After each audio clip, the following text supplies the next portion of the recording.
Three sons of El Chapo are among dozens of people charged in the U.S. fentanyl investigation. This arrest was gratefully received by President Joe Biden on Thanksgiving Day.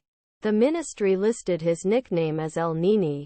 The U.S. Drug Enforcement Administration announced a $3 million reward for the capture of Pérez Salas. In April, the U.S. Drug Enforcement Administration announced a $3 million reward for his capture in April. Pérez Salas is wanted in the United States on charges of conspiracy to import and distribute fentanyl. However, it is also claimed that he left behind a trail of torture in Mexico. "This guy was a complete psychopath," said Mike Vigil, former head of international operations for the U.S. Drug Enforcement Administration. "Taking him out of office is a good thing for Mexico." Pérez Salas allegedly protected the sons of imprisoned drug lord Joaquín El Chapo Guzmán and also assisted in their drug dealings.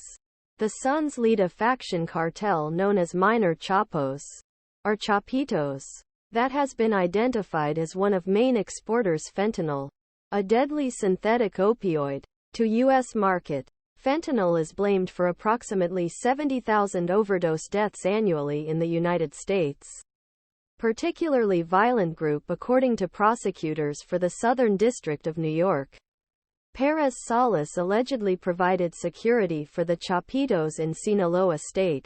He was among nearly 24 defendants named in an indictment filed earlier this year. According to the indictment unsealed in April, Pérez Salas commanded a security team known as the Ninis, a group of particularly violent security personnel for Chapitos. Ninis received military-style training in multiple battlefields, including urban warfare, specialized weapons and tactics, and sniper proficiency. The nickname Nini appears to be a reference to Mexican slang for neither, used to describe young people who are neither working nor studying.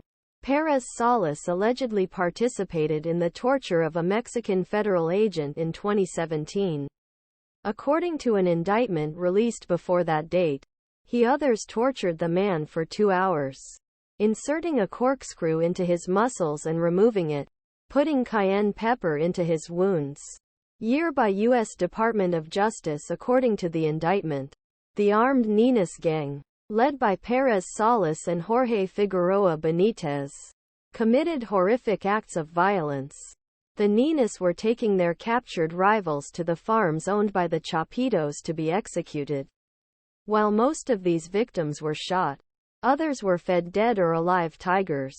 According to the indictment, it belonged to the Chapitos, who raised and kept tigers as pets, while the Sinaloa cartel did some laboratory testing on their products.